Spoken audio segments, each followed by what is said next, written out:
Bueno, yo soy Juan Cruz Goñi, abogado de la Asamblea por los Derechos Humanos, parte que interviene en los juicios por delitos de lesa humanidad que se llevan adelante en la región desde el año 2008 en adelante, que es cuando se realiza el primer juicio a los represores. Un juicio que tuvo características especiales porque fue, primero por ser el primero en el cual se sienta en el banquillo de los acusados a 8 imputados, todos pertenecientes, digamos, al ejército, por un total de 17 víctimas que habían pasado por el Centro Clandestino de Detención y de Torturas La Escuelita. En ese juicio se pudo reconstruir, en primer lugar, cuál fue, bueno, el eje del circuito represivo en la región, que tuvo que ver precisamente con la acción de la escuelita, los traslados a la escuelita y todo lo que surgió, digamos, en ese campo de concentración en el cual, bueno, se experimentaron técnicas represivas, digamos, y torturas de todo tipo, que a su vez permitieron sostener, me parece que una de las cuestiones fundamentales de ese juicio fue que permitió ver, por un lado, que Río Negro y Neuquén estuvo integrado a un circuito represivo, a un plan represivo de tipo nacional, y que se aplicó en esta región la misma metodología, digamos, que se aplicó en otras jurisdicciones del país. Y en segundo lugar, creo que desde el punto de vista, si se quiere, social, me parece que el juicio de la Escuelita 1, y por supuesto los que lo continuaron, tuvo el mérito de desplazar una idea que estaba presente en el imaginario colectivo de que para la sociedad, digamos, neuquina y rionegrina, de que la represión acá no había sido tan grave, ¿no? Es decir, esa idea de que acá no había pasado nada, que en realidad, digamos, la verdadera represión había estado en los centros urbanos, en Buenos Aires, en Rosario, en Córdoba. Bueno, creo que el juicio fue un golpe de impacto para la sociedad neuquina y rionegrina, que no permitió ya más evadir la cuestión de lo que sucedió, y de que precisamente la magnitud de lo que sucedió no fue diferente a lo que ocurrió en otras jurisdicciones. Es decir, también me parece importante digamos, señalar que el juicio de la Escuelita 1 es solamente una parte, digamos, de una gran causa en la cual se investigan todas las violaciones a los derechos humanos cometidas en la región, que tiene más de 100 víctimas, digamos. Lo cual me parece que también habla de un poco de la magnitud, ¿no?, que tuvo el plan criminal, de la contundencia, y no solamente de la magnitud en términos de el número de víctimas, sino también del impacto que tuvo en relación a los efectos en las relaciones sociales, ¿no? Porque nosotros todos sabemos que se atacaba a las víctimas, pero tocando a las víctimas, en realidad lo que se intentaba era aterrorizar al conjunto de la sociedad. Por lo tanto, entiendo que los juicios en ese sentido han permitido advertir, digamos, cuál fue la dimensión del ataque por parte de los genocidas y cuáles fueron los rastros de terror, digamos, que quedaron después de esos ataques.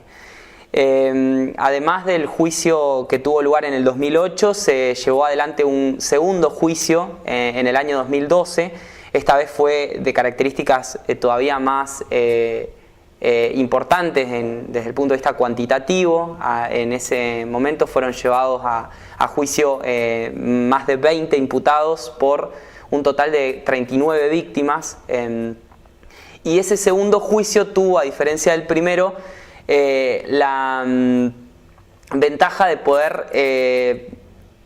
expandir, digamos, la mirada, esa misma mirada que yo señalaba que fue tan importante en el primer juicio,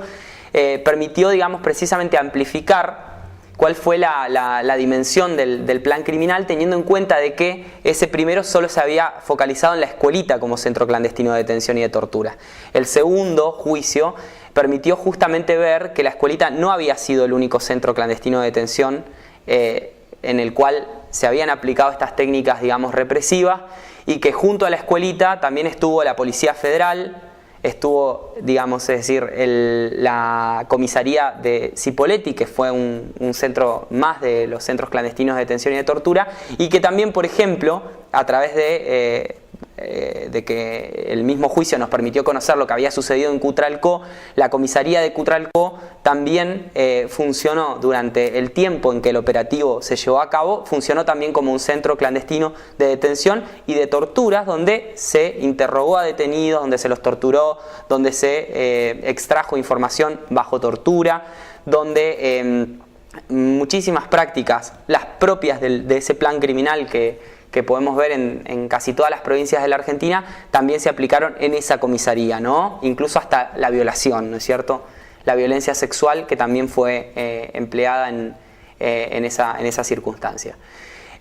Luego del juicio La Escuelita 2, en el año 2012, tuvo lugar el juicio, lo que se conoce, digamos, como juicio La Escuelita 3, que fue básicamente, digamos, llevar a los genocidas que habían estado prófugos de la justicia, eran 3 en ese caso, Jorge Alberto Sosa, Di Pasquale y Mendoza, que era precisamente el comisario de la comisaría de Cutralcó, que finalmente no llegó a juicio por razones de salud, más otros imputados que se les habían suspendido el juicio en el segundo y que después se pudo determinar que tenían las condiciones de salud aptas para estar en el juicio, y ahí se llevó a cabo entonces ese tercer juicio en el cual se investigaron todos los casos que ya habían sido tratados por la justicia en el juicio 1 y en el juicio 2 en relación a esos imputados. Actualmente estamos en el juicio La Escuelita 4, un juicio que empezó en diciembre del año 2015 y que continúa en el presente, digamos, estamos en la etapa todavía probatoria, en el cual nuevamente se lleva adelante un enjuiciamiento con 22 imputados pertenecientes a todas las fuerzas represivas. Con esto me estoy refiriendo al Ejército, en particular al Destacamento de Inteligencia, me estoy refiriendo a la Policía de Río Negro, me estoy refiriendo a la Policía de Neuquén, la primera vez que es sometida, digamos, a un proceso de justicia, digamos, sus miembros son enjuiciados por primera vez en este juicio, y también me refiero, por supuesto, a la Policía Federal, que ocupó un rol preponderante en la represión, fundamentalmente hasta que se habilitó el Centro Clandestino de Detención y de Torturas La Escuelita. Mientras ese centro clandestino se habilitaba, la Delegación Neuquén de Policía Federal era el lugar donde todos los detenidos fueron llevados, fueron interrogados bajo tortura, donde se utilizaba la picana, donde se utilizaban, digamos, todas las técnicas represivas que se han podido advertir en los juicios. Actualmente estamos llevando adelante ese cuarto juicio con características especiales, ¿no? Porque bueno, es un juicio que se lleva adelante en el marco, digamos, yo lo señalo, de un nuevo intento de impunidad. Es decir, esta vez el intento de impunidad viene del lado, digamos, de minar el valor de los juicios a través de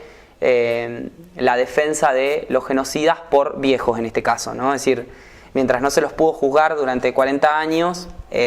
las excusas eran la obediencia debida, el punto final, la prescripción, bueno, la cosa juzgada y otra serie de artilugios. Bueno, ahora que están pudiendo ser juzgados, lo que dicen son pobres viejos, que ya es una inhumanidad sentarlos en el banquillo de los acusados. Y nosotros contestamos a eso que en realidad, por supuesto que todos los organismos de derechos humanos, el movimiento argentino de los derechos humanos hubiera querido que el juzgamiento de los crímenes, y por eso peleó, ¿no? Hubiera preferido que el juzgamiento se haga luego, digamos, de terminado el proceso genocida, pero que sin embargo, a 40 años de ocurridos los hechos, nos parece que es un imperativo, una necesidad, algo que no debe discutirse, por lo menos desde el punto de vista de la justicia, que esos crímenes queden impunes, que esos crímenes no sean visibilizados, que no se produzca verdad respecto de esos crímenes, que no se reconozca la calidad de víctima de los sobrevivientes que pasaron por allí. Y también contestamos, y yo siempre lo digo, incluso en los alegatos, que en realidad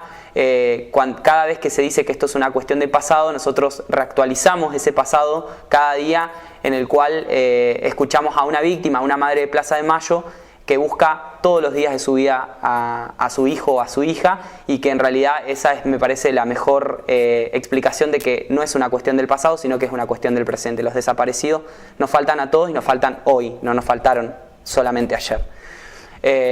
Así que bueno, en esas condiciones es que llevamos el cuarto juicio adelante.